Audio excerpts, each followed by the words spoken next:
Assalamu alaikum dear students. Hope you are all fine. So far in the analysis of the statistical data, we focused on one variable or one statistical series only.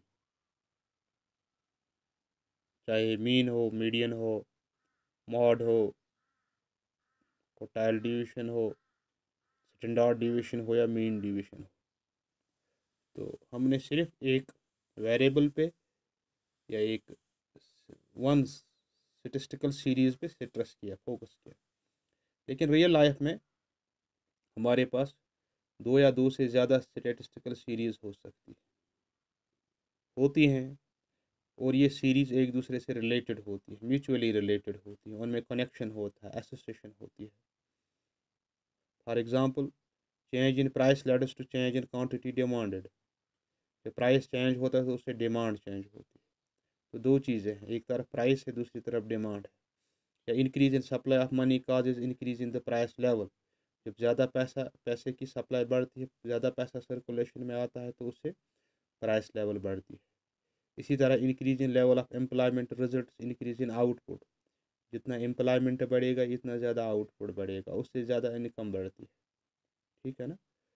जो ये situations हैं, these necessitate simultaneous study of two or more statistical series।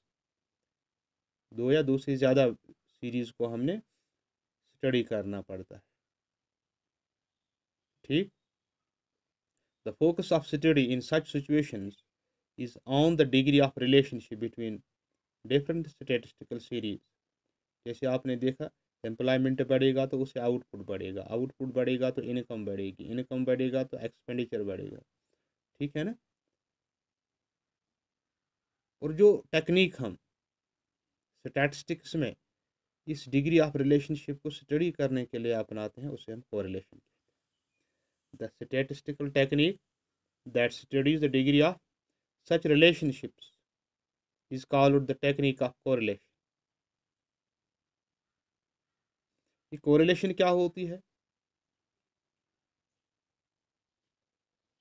By correlation we mean the extent of connection, association, relationship between two or more variables।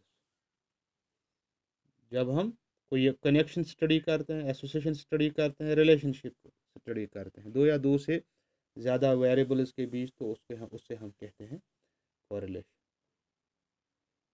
ठीक।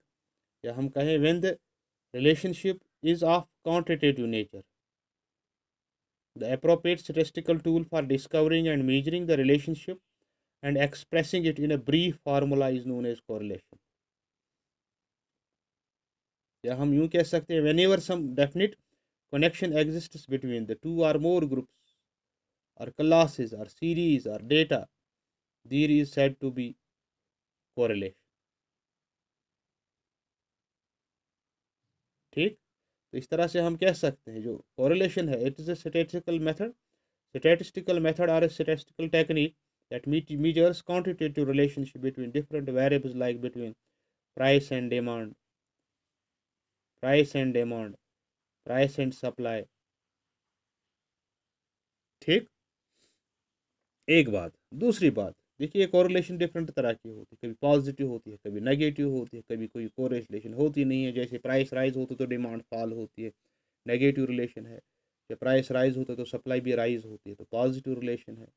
लेकिन कुछ relation ऐसी हैं जो statistics में मीनिंगलेस है। मसलन, one may find a relationship between two variables which is just a coincidence. जैसे when there is departure of migratory birds from a century.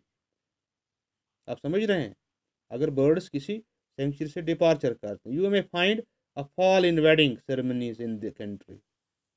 Birds migration करते हैं तो वेडिंग सेरेमनीज में कमी आती है।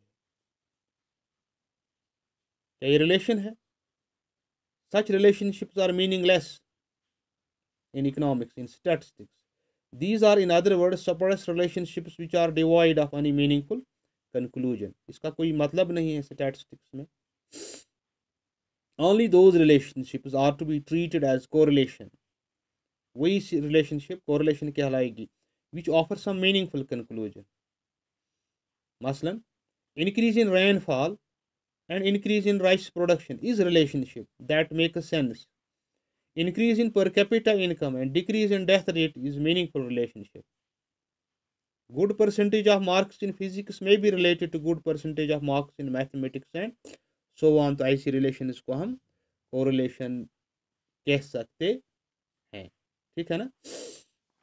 अभी जो कोरिलेशन है ये पॉजिटिव भी हो सकती है, नेगेटिव भी हो सकती है। रिलेशनशिप पॉजिटिव भी हो सकती है, नेगेटिव भी हो। पॉजिटिव कोरिलेशन कब होती है? When two variables move in the same direction, when one increases the other also increases and one decreases the other also decreases, इसे हम पॉजिटिव कोरिलेशन कहते हैं।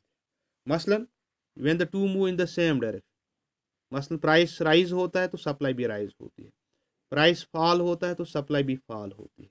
ऐसी कोरिलेशन को हम पॉजिटिव कोरिलेशन कहते हैं, जहां साइमल्टेनियस इंक्रीज हो इन बोथ द वेरिएबल्स।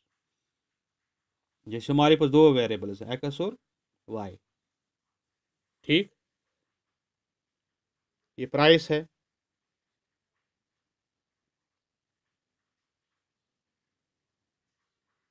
देखिए when price is 10 per unit तो इसकी सप्लाई 100 यूनिट्स होती है। प्राइस बढ़ गया तो 150, फिर 200, फिर 250, it is price X, it is supply Y, ठीक है ना। हियर यू सी जब प्राइस राइज होता है तो सप्लाई भी राइज होती है, इनवर्स में जब प्राइस फॉल हो रहा है तो सप्लाई भी फॉल हो रही है। तो ऐसी रिलेशनशिप को हम पॉजिटिव कहें, क्या कहेंगे? Positive. Then we have one more relation that's negative. Negative relation में क्या है? When two variables change in different direction, इसे हम नेगेटिव कहते हैं। मसलन प्राइस राइज होता है, डिमांड क्या होती है? प्राइस राइज फॉल, या प्राइस फॉल होता है, डिमांड क्या होगी? राइज। तो ऐसी रिलेशन को हम नेगेटिव कहते हैं when the two variables move in the opposite direction. जैसे फॉर एग्जांपल ये प्राइस है ऑफ आइसक्रीम्स है और ये demand for ice creams. For example अगर आपको 10 रुपये में एक आइसक्रीम मिलती है, आप दिन में 5 कंज्यूम करते हैं। अगर इसका प्राइस 15 होगा यू विल कंज्यूम 4, 20 होगा you will consume 3, if it is 30 you will consume only 1. What is happening to price? Price is rising. What's happening to demand? Demand is falling. तो ऐसी रिलेशनशिप्स को हम नेगेटिव कोरिलेशन कहते हैं, ठीक है ना। तो there are different types of correlations. We have linear, non-linear, है ना। then we have different degrees of correlation. perfect होती है, positive होती है, negative होती है। we have to discuss this one by one in the coming lectures. तब तक के लिए you have to keep in mind that by correlation we mean the connection, association or relationship between two or more sets of statistical variables, ठीक है ना। it's all for today. thank you very much. have a nice